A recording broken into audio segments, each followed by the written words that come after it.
everybody. This is Robert. Just wanted to give you guys an update. I am currently in the Washington County Detention Center in Fayetteville, Arkansas.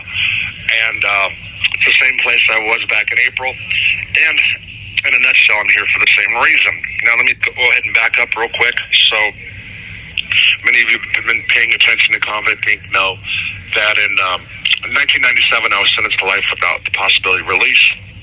In April of 21, I was granted a compassionate release based on medical issues, rehabilitation, and then changes in the law. That's the best way to put it.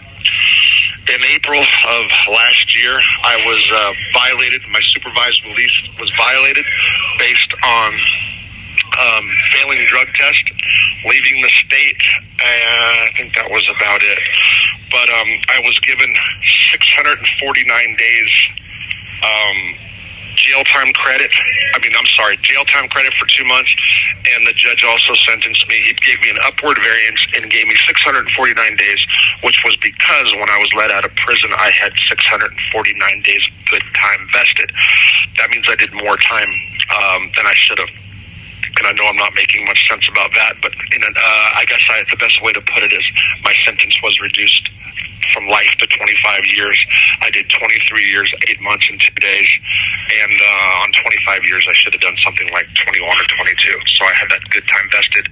The judge made sure all that good time was ate up, so I don't have a get-out-of-jail-free card in the event like something like what I'm facing right now happens. So 2 weeks ago, I went in front of the judge on another supervised release revocation based on failing drug test. The judge gave me 14 months, deferred my sentence, and let me stay out pending bladder surgery. The following day, after he sentenced me to 14 months deferred, I had tumors removed from my bladder. And the following Thursday, the pathology report came back and said that one of the tumors had entered my bladder wall, which means it's gone deeper, which means it's not superficial, which is a problem in the future. So tomorrow, had I remained out in the free world, I would start a course of antibiotics. Chemo, or get my chemo dates all squared away. I was going to do 6 courses of chemo, maybe 8, depending, and that was going to be weekly.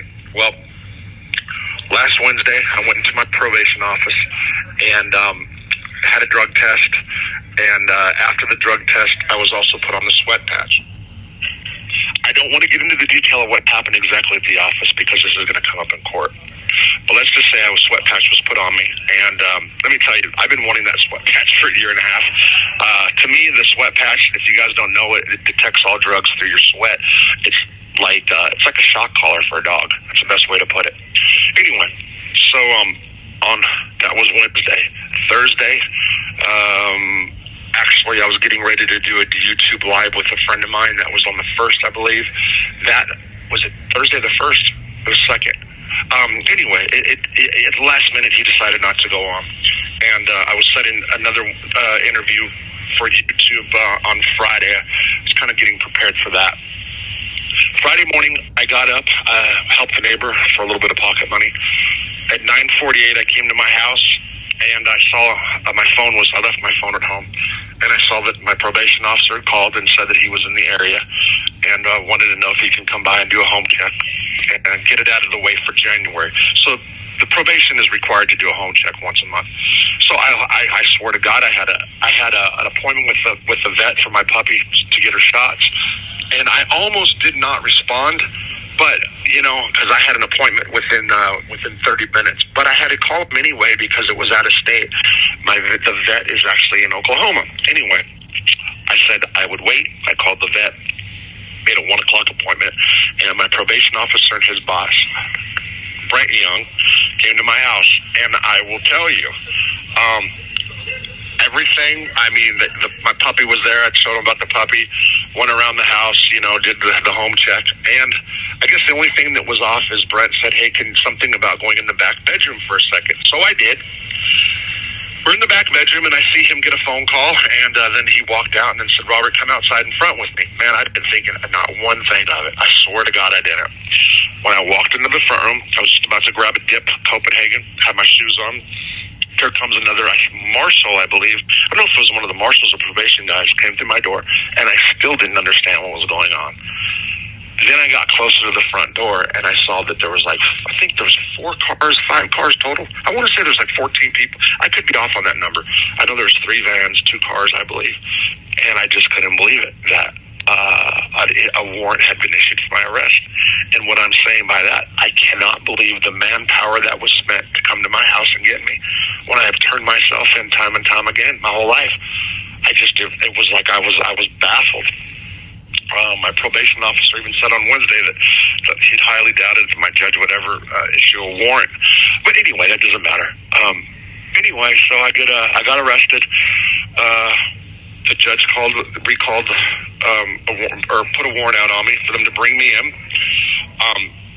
And again, I can't stress enough how mind boggled I am that so much money was wasted. I just can't, because I drove from New Mexico to Arkansas and never went home. The last time I had a warrant, I went straight to where I was supposed to, and it was just kind of overkill. But nevertheless, they brought me straight to Sebastian County Jail, which was in Fort Smith.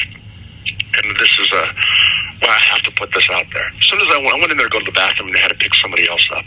That was not my final destination, by the way. When I went in there, the first thing I saw was a guy who tried to hand me a sack of dope. Right in front of the marshal. And I'm like, are you serious? Are you bringing me to jail for drugs? And is this happening? Okay, so. And then I get to my destination an hour later, and everybody's spun. Everybody. So, I don't know what to say, and I'm not going to say too much about that right now. I've talked to 5 different federal prisoners who tell me that federal prison, as I've known all along, is saturated, and I guess now more drugs than ever, for cheaper than ever. And I don't even know what to say about all this. I want to say to my family, who helped come in and clean up my mess, because my house was kind of in, everything was a mess. I had storage buildings open, and they couldn't hit me the worst time. I do want to thank Chief Probation Officer Bryant Young for taking care of my puppy, meaning that he secured her until somebody else can come. That was really, really big, because she could have ran off for sure. And that's about it. Otherwise, I will be doing content from inside the jail. It'll probably be about another week or so. I was supposed to go to court today. For some reason, they canceled it. I don't think it was not the judge's fault. This had something to do with the transportation issue in the jail. And I'll keep everybody posted on exactly what happens in jail. And I'll keep everybody posted in the weeks to come. And I'll get more into detail about what happened on last Wednesday, the drug testing issue. Otherwise, that's about it. I know there's a bunch of people that have been supporting me all along. Thanks for your continued support, or not, whatever. The people that hate are going to do it. That's fine.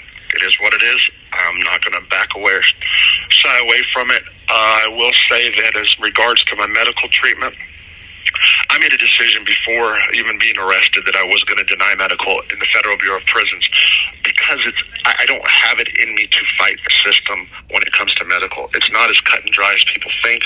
So in the past, I've been to medical facilities. I'm not doing that. I'm refusing medical facilities. I'm going to go to a regular PIN or FCI, whatever it is. So that way I don't have to deal with all the medical issues. And I know that's a gamble, but it's one I choose to take, and that's how it's going to be. There's nothing that can be done for my bladder. They want to take it out. Chemotherapy can happen, but it'll never happen. It will be such a fight in the BOP that it's just not worth it for me at this point in my life. But I will keep you guys posted. Like I said, I'll be doing content from the joint as long as it just depends where I go.